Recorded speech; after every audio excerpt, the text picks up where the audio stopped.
نحمده ونصلي على رسوله الكريم أما بعد فأعوذ بالله من الشيطان الرجيم بسم الله الرحمن الرحيم رب اشرح لي صدري ويسر لي أمري واحلل عقدة من لساني يفقه قولي ربی زدنی علما اللہم فقہنا فی الدین آمین یا رب العالمین۔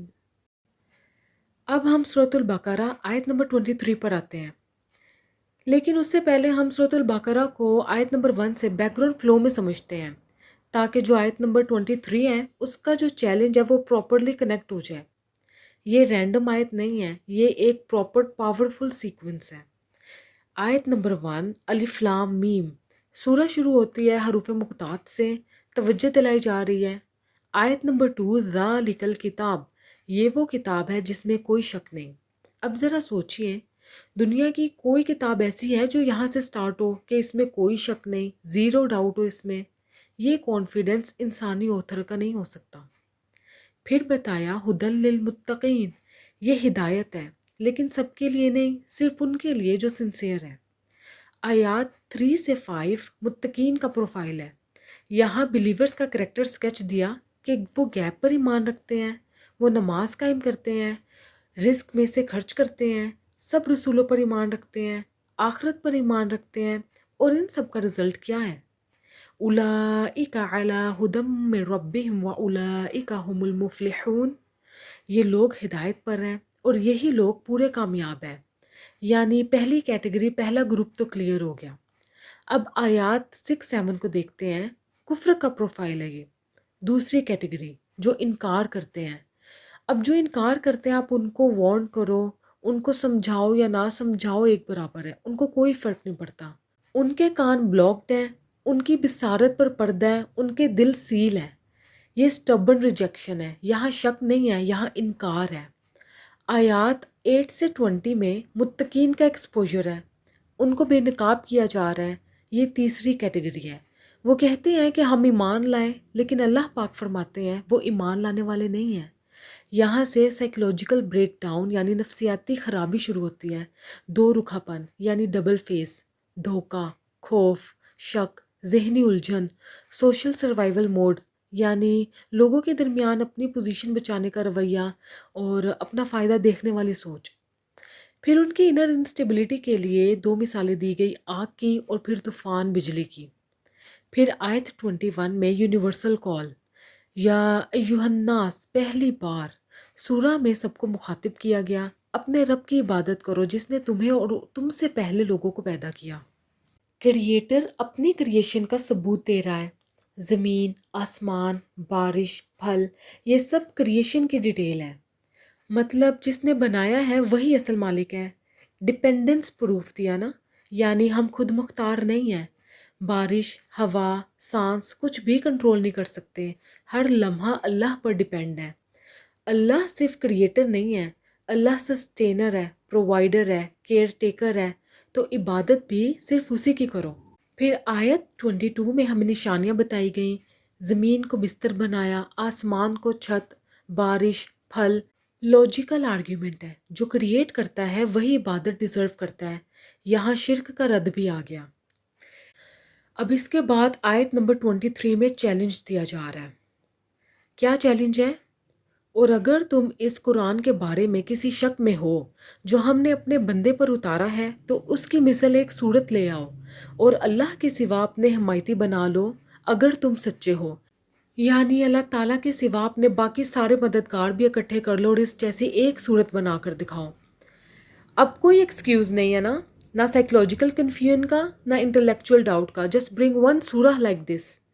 یہ صرف ایک آیت نہیں ہے، یہ قرآن پاک کا اوپن چیلنج ہے، یہ وحی کی اوتھینٹسٹی کا اعلان ہے۔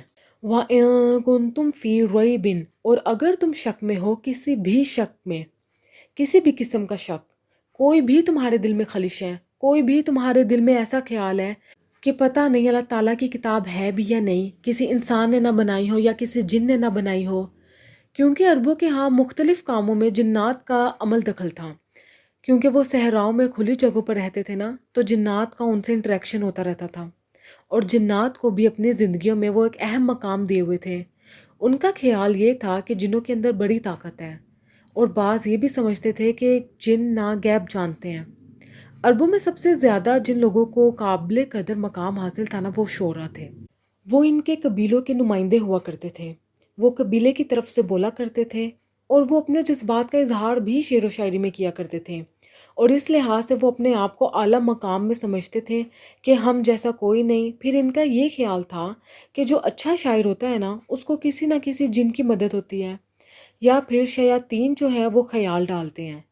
اسی لیے آپ دیکھیں کہ نبی صلی اللہ علیہ وسلم نے جب قرآن پاک پیش کیا تو مکہ کے مشرکین کیا کہتے تھے کہ یہ جادو ہے، یہ شاعری ہے، یہ کہیں سے سیکھ کر لایا ہے، یہ انسانی کلام ہے۔ اللہ نے جواب دیا، اگر انسانی کلام ہے تو تم بھی انسان ہو، لے آؤ، اس جیسی کوئی ایک سورہ ہی لے آؤ۔ یہ چیلنج سورہ یونس آیت 38، سورہ ہود آیت 13، سورہ اسراء آیت 88 میں بھی ریپیٹ ہوا۔ سورہ اسراء آیت 88 میں آتا ہے، اگر انسان اور جن مل کر بھی اس قرآن جیسا لانا چاہے تو نہیں لا سکتے، اگرچہ ان کا باس کا مددگار ہو۔ یہ چیلنج مختلف انداز میں کئی مقامات پر کیا گیا ہے۔ کہیں کہا گیا 10 آیات بنا لاؤ، تو کہیں کہا گیا ایک آیت بنا لاؤ۔ فَأْتُوا بِسُورَةٍ مِّن مِّثْلِهِ، صرف قرآن جیسا نہیں کہا کہ کچھ بنا لاؤ، صرف ایک سورہ جیسا کچھ بنا لاؤ۔ اور آپ کو معلوم ہے کہ اس کے لیے کس سورہ کو پیش کیا گیا تھا؟ سورۃ الکوثر کو، سب سے چھوٹی سورت، 3 آیتوں پر مشتمل۔ اس کو خانہ کعبہ میں لٹکا دیا گیا تھا۔ 14 صدیاں گزر گئیں، عرب ایلوکوینس یعنی گفتگو اور تحریر میں روانی پیک پر تھی۔ پوئٹری کمپٹیشن ہوا کرتے تھے، لیکن کوئی جواب نہ دے سکا۔ ولید بن مغیرہ جو عرب کا ماسٹر اوریٹر تھا یعنی پبلک سپیکر تھا، اس نے کہا واللہ اس کلام میں عزت ہے، یہ انسانی کلام نہیں ہے۔ صحیح بخاری کی ایک حدیث کا مفہوم ہے، نبی پاک صلی اللہ علیہ وسلم نے فرمایا، ہر نبی کو ایسا معجزہ دیا گیا جس پر لوگ ایمان لائے، مجھے جو دیا گیا وہ قرآن ہے۔ یہ نبی صلی اللہ علیہ وسلم کا پرماننٹ میریکل ہے، یعنی موسیٰ علیہ السلام کا عصا ختم، عیسیٰ علیہ السلام کے معجزے وقت کے ساتھ ختم، لیکن قرآن آج بھی زندہ چیلنج ہے۔ سورۃ النساء آیت 82 میں اللہ تعالیٰ فرماتے ہیں، کیا لوگ قرآن پر غور و فکر نہیں کرتے؟ اگر یہ اللہ کے سوا کسی اور کا ہوتا تو اس میں بہت اختلاف پاتے۔ 1400 سال گزر گئے، زبانیں بدل گئیں، سلطنتیں اٹھ کر گر گئیں، سائنس ایوولو ہو گئی، آئیڈیالوجیز بدل گئیں، لیکن قرآن نہ پرانا ہوا، نہ اختلاف پایا گیا اس میں، نہ آؤٹ ڈیٹڈ ہوا، ہر دور میں مفید، ہر جنریشن کے لیے فریش۔ یہ انسانی کتاب کا پیٹرن نہیں ہوتا، انسانی کتاب وقت کے ساتھ ویک ہو جاتی ہے، قرآن وقت کے ساتھ اور سٹرونگ ہوتا گیا۔ ذَلِكَ الْكِتَابُ لَا رَيْبَ فِيهِ، یہ کتاب ہے، اس میں کوئی شک نہیں، اور اگر شک ہے تو اپنا شک دور کر کے اس جیسی اور لے آؤ، لا کر تو دکھاؤ۔ آیت 23 کہہ رہی ہے، اگر یہ انسانی ہوتی تو ریپلیکیٹ ہو جاتی، اگر ڈیوائن ہے تو ان میچڈ رہے گی، اور 1400 سال کا سائلنس اس چیلنج کا جواب ہے۔ اب سوال یہ ہے کہ کیا آپ اس کتاب کو صرف تلاوت تک رکھتے ہیں یا پھر غور و فکر بھی کرتے ہیں؟ کیونکہ قرآن کا سب سے بڑا معجزہ اس کا ایلوکینس ہی نہیں ہے، گفتگو اور تحریر میں روانی ہی نہیں ہے، اس کا سٹائل ہی نہیں ہے، بلکہ یہ بھی ہے کہ وہ دلوں کو بدل دیتا ہے، اور جب دل بدل جاتے ہیں تو زندگیاں بدل جاتی ہیں، زندگیاں سنور جاتی ہیں۔ پھر ساتھ ہی آیت 24 میں کہہ دیا کہ پھر اگر تم نے ایسا نہ کیا اور نہ کبھی کرو گے تو اس آگ سے بچ جاؤ جس کا ایندھن انسان اور پتھر ہے، کافروں کے لیے تیار کی گئی ہے۔ چیلنج نہ ایکسیپٹ کرنے والے، قرآن کو ریجیکٹ کرنے والے، ڈیوائن پروف کو اگنور کرنے والے، ان کے لیے پرماننٹ پنشمنٹ کی وارننگ ہے۔ کیا ہے وہ وارننگ؟ آگ۔ سنن ابو داؤد کی حدیث کا مفہوم ہے، قرآن کو نہ سمجھنے والا یا نظر انداز کرنے والا اپنی بربادی کا ذمہ دار ہے۔ ابن عباس کہتے ہیں کہ پتھروں سے مراد ان کے بت ہیں جن کو وہ پوجتے ہیں، جیسے قرآن پاک میں آتا ہے سورۃ الانبیاء آیت نمبر 98 میں کہ بے شک تم خود اور جن کی تم عبادت کرتے ہو اللہ کو چھوڑ کر، وہ سب جہنم کا ایندھن ہے، فیول جس سے جہنم کی آگ بھڑکائی جائے گی۔ تو پتھر ہے، انسان بھی جلے گا، اور صرف جلے گا نہیں، انسان جب اس میں ڈالا جائے گا نا تو ان سے آگ اور بھڑکے گی، جیسے جلدی میں تیل ڈالا جاتا ہے نا، تو انسان کے جہنم میں ڈالے جانے سے جہنم کی آگ اور تیز ہو جائے گی۔ کیوں؟ کیونکہ آپ دیکھیں کہ انسانی جسم کے اندر ایک بڑی مقدار کیلشیم کی ہے، فوسفورس کی ہے۔ کیلشیم کیا ہوتا ہے؟ چونا ہوتا ہے۔ اس کے اندر سے حرارت نکلتی ہے۔ کبھی چونا دیکھا ہو تو اس کے اوپر آپ پانی ڈالو تو وہ گرم ہو جاتا ہے اور اس میں سے ببلز نکلتے ہیں، اس سے خود ہیٹ نکلتی ہے۔ اور دوسرا فوسفورس، یعنی جو دیا سلائی ہوتی ہے یا ماچس، اس کو رگڑتے ہیں تو کیا نکلتا ہے؟ اس میں سے شعلہ نکلتا ہے نا۔ تو دونوں چیزیں آگ بھڑکانے والی ہیں۔ جہنم کی شدت اور تیزی کو محسوس کرایا گیا ہے۔ اس کو کوئی معمولی چیز نہ سمجھو۔ اس قرآن میں شک کرنا اور اس سے کوئی ہدایت کی چیز نہ لینا انسانوں کے لیے ہلاکت کا ذریعہ ہے۔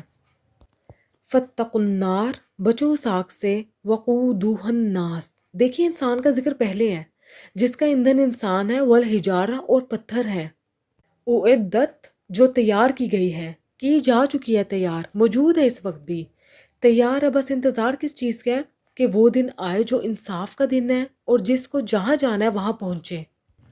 اسی لیے جب نبی صلی اللہ علیہ وسلم معراج پر تشریف لے گئے تو ان کو دکھائی گئی تھی جہنم۔ وہ صرف ایک خیالی چیز نہیں ہے، وہ اصل ہے۔ اعدت، تیار کی گئی ہے، للکافرین، کافروں کے لیے، نہ ماننے والوں کے لیے، اس میں شک کرنے والوں کے لیے، یعنی قرآن میں شک کرنے والوں کے لیے۔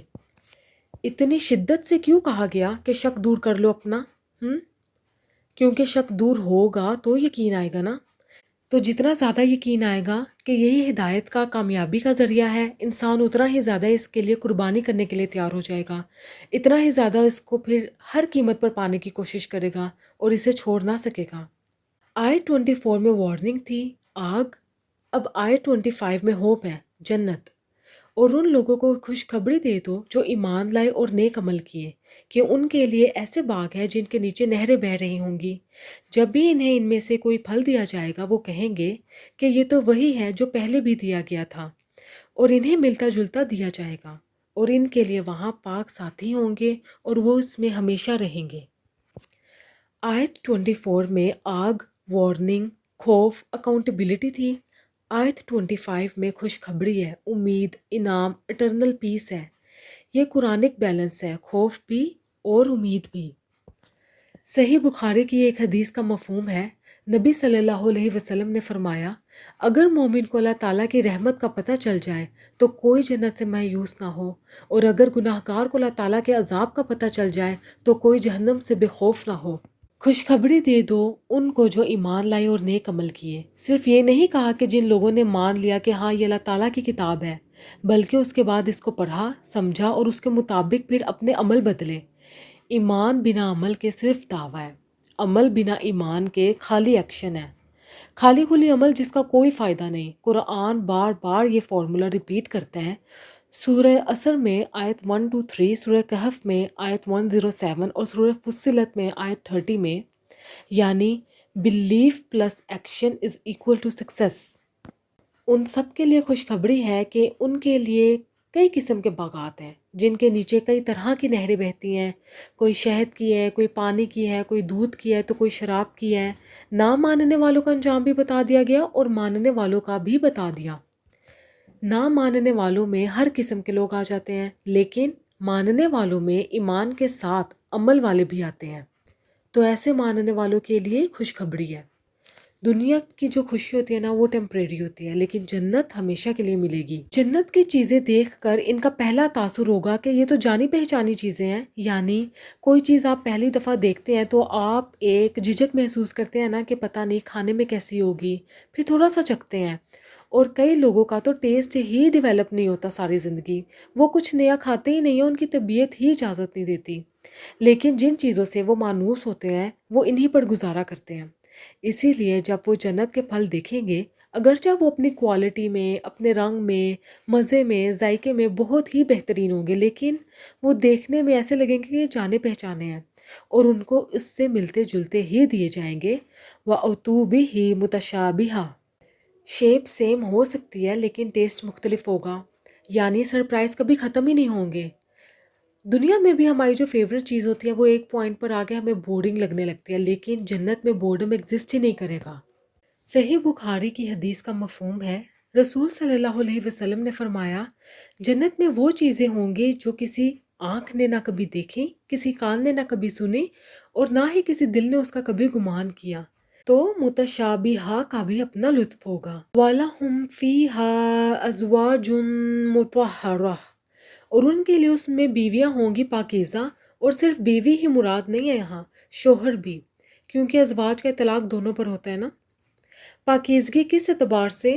ظاہری و باطنی پاکیزگی، اخلاق اور کردار کی پاکیزگی، حسد سے پاک، ٹاکسک بیہیویئر سے پاک، ایموشنل ہرٹ سے پاک، یعنی کسی کو کسی سے کوئی شکایت نہ ہوگی۔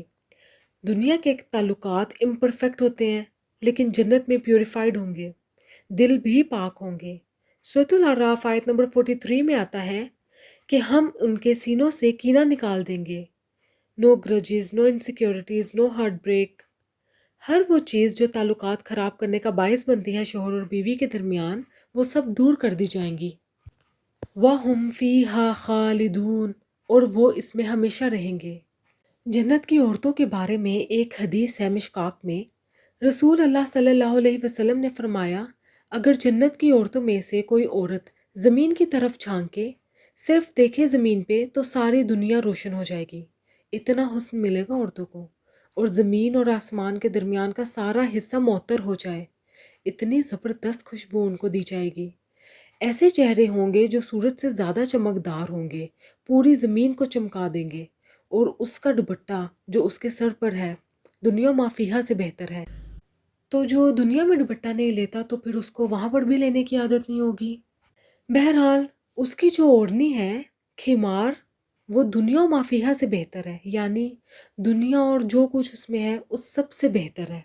سوچے ذرا، دنیا میں پیسہ، گھر، سونا، کاروبار، شہرت اور پورا پلینٹ سب ملا کر بھی اگر کمپیئر کریں تو جنت کی ایک سمپل سی چیز، ایک دوپٹہ، ان سب سے زیادہ ویلیویبل ہے۔ ہم دنیا کو بہت بڑا سمجھتے ہیں نا، اللہ بتاتا ہے کہ جنت کا لوئسٹ لیول بھی دنیا سے سپیریئر ہے۔ یہ حدیث جنت کی عورت کی عزت اور خوبصورتی بیان کرتی ہے۔ اگر جنت کا ایک دوپٹہ دنیا ما فیہا سے بہتر ہے تو پھر سوچیں جنت کا گھر، جنت کا مقام، اللہ تعالیٰ کا دیدار کتنا ان امیجنیبل لیول ہوگا۔ دنیا کی جو عورتیں نیک اعمال کر کے جائیں گی جنت میں، ان کا تو کوئی مقابلہ ہی نہیں ہوگا نا کسی اور سے، ان کا مقام بہت بلند ہوگا۔ کیوں؟ کیونکہ وہ دنیا میں امتحان فیس کر کے آئی ہیں، صبر کیا، نفس سے لڑائی کی، شیطان کا مقابلہ کیا، مشکل حالات میں ایمان بچایا۔ سورہ رحمان آیت نمبر 60 میں آتا ہے نیکی کا بدلہ نیکی کے سوا کیا ہو سکتا ہے۔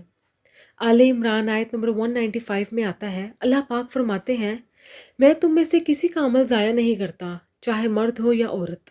کئی ایسے لوگ ہوں گے جن کے جوڑے دوزخ میں چلے جائیں گے، اور کچھ جو دنیا میں شادی سے پہلے وفات پا گئے تو ان کا کیا؟ تو بات یہ ہے کہ اللہ تعالیٰ نئے سرے سے جوڑے بنا دے گا۔ وَهُمْ فِيهَا خَالِدُونَ، اور وہ ان میں ہمیشہ رہیں گے۔ دنیا میں تو عورت بیاہ کر جاتی ہے نا، جتنی مرضی پیاری دلہن بن جائے، پھر آگے قسمت بستی ہے کہ نہیں بستی، لیکن جنت میں کوئی کسی کو گھر سے نہیں نکالے گا، کوئی کسی کو طلاق کی دھمکی نہیں دے گا۔ وَهُمْ فِيهَا خَالِدُونَ، اور وہ اس میں ہمیشہ رہیں گے، ہمیشہ کا گھر ملے گا۔ دنیا کا گھر چھوڑنا ہی پڑے گا، اس لیے ضرورت کی توجہ دیا کریں، باقی توجہ آخرت کے گھر کو سنوارنے میں دیں۔ دنیا کی ہر خوشی ٹیمپریری ہے، ہر رشتہ ٹیمپریری ہے، ہر کامیابی عارضی ہے، لیکن جنت کی کوئی ایکسپائری ڈیٹ نہیں ہے۔ سوچیں اگر آپ کو ایک لگژری ہاؤس دیا جائے اور کہا جائے کہ 5 سال بعد چھوڑ دینا، تو خوشی آدھی ہو جاتی ہے نا، لیکن اگر کہا جائے کہ ہمیشہ کے لیے آپ کا ہوا، فار ایور یورز، تب سیٹسفیکشن مکمل ہوتی ہے۔ اب یہ جو خالدون کی بات ہے، بخاری کی حدیث کا مفہوم ہے، رسول اللہ صلی اللہ علیہ وسلم نے فرمایا جنت اور جہنم میں جانے کے بعد ایک فرشتہ اعلان کرے گا اے جہنمیوں اب موت نہیں، اور اے جنتیوں اب موت نہیں۔ جو فریق جس حالت میں ہے اب اس حالت میں ہمیشہ رہے گا۔ کہتے ہیں کہ اس جملے کو سن کر جنتی اتنے خوش ہوں گے، اگر خوشی سے مر سکتے تو مر جاتے، اور جہنمی اتنے غمگین ہوں گے کہ اگر غم سے مر سکتے تو مر جاتے۔ اس کے بعد ہمیشگی، جو مل گیا اب ہمیشہ رہے گا۔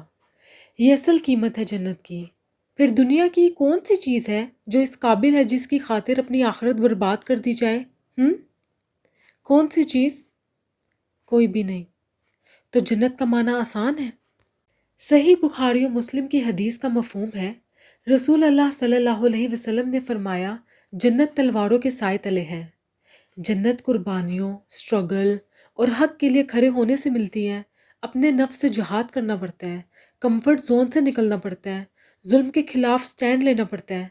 سب سے بڑا مجاہد وہ ہے جو اپنے نفس کے خلاف جہاد کرے۔ آج کے دور میں تلوار سے مراد کیا ہے؟ اپنی حیا کو بچانا، حلال کمانا، صبر کرنا، فتنہ کے دور میں ایمان بچانا، یہ سب تلوار کے سائے ہیں۔ جنت کمفرٹ سے نہیں ملتی، کمٹمنٹ سے ملتی ہے۔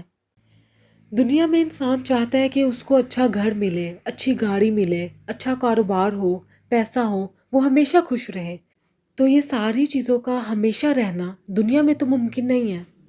میاں بیوی میں جتنی مرضی انڈرسٹینڈنگ ہو اس دنیا میں، جتنا مرضی پیار ہو، وہ بھی ہمیشہ نہیں رہ سکتے۔ کون پہلے چلا جائے، کون بعد میں، تو جنت میں ہمیشگی ہے۔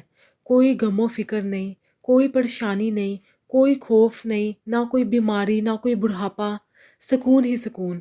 لہذا اس جنت کی قیمت بہت بڑی ہے۔ ترمذی کی حدیث کا مفہوم ہے، رسول اللہ صلی اللہ علیہ وسلم نے فرمایا، سن لو، اللہ کا سودا بڑا مہنگا ہے، یعنی بڑی مہنگی ہے وہ جنت، وہ مفت میں ہاتھ نہیں آنے والی، اس کی قیمت دینی پڑے گی، اور اگر کوئی دینے کو تیار نہیں تو پانے کے لائق بھی نہیں۔ اپنا محاسبہ کیجئے، کیا واقعی ہم قرآن پاک کو اللہ کا کلام سمجھ کر پڑھتے ہیں، یا بس ایک روٹین سیٹ ہے کہ جیسا لکھا ہے ویسا پڑھ لو، غور و فکر کیے بغیر بند کر دو؟ اگر دل میں شک پیدا ہو کسی چیز کو بھی لے کر، تو علم حاصل کرتے ہیں یا اگنور کر دیتے ہیں؟ کیا آخرت پرائیورٹی ہے؟ کیا اللہ تعالیٰ کی وارننگ سن کر اپنی روٹین بہتر کرتے ہیں؟ کیا ایمان صرف دعویٰ ہے یا اس پر عمل بھی کیا جاتا ہے؟ کیا ڈیلی لائف میں کوئی کنسسٹنٹ نیکی ہے؟ کیا جنت اصل مقصد ہے یا بس ایک کنسپٹ ہے؟ کیا دنیا کی عارضی خوشیوں کے لیے آخرت کو نظر انداز کرتے ہیں آپ؟ ذرا خود کے لیے سوچئے کہ اگر میرا بلاوا آ گیا تو کیا میرے اعمال اس لائق ہیں کہ میں جنت کی قیمت ادا کر سکوں؟ آپ کی دنیا کا سامان دنیا میں ہی رہ جانا ہے، اپنی آخرت کا سامان تیار کریں جہاں آپ نے ہمیشہ ہمیشہ رہنا ہے۔ اللہم انی اسألک الجنہ وأعوذ بک من النار۔ اللہم انی اسألک الجنہ وأعوذ بک من النار۔ اللہم انی اسألک الجنہ وأعوذ بک من النار۔ اللہم اجرنی من النار۔ یا مقلب القلوب ثبت قلبی علی دینک۔ سبحانک اللہم وبحمدک اشہد ان لا الہ الا انت استغفرک واتوب الیک۔ السلام علیکم ورحمۃ اللہ وبرکاتہ۔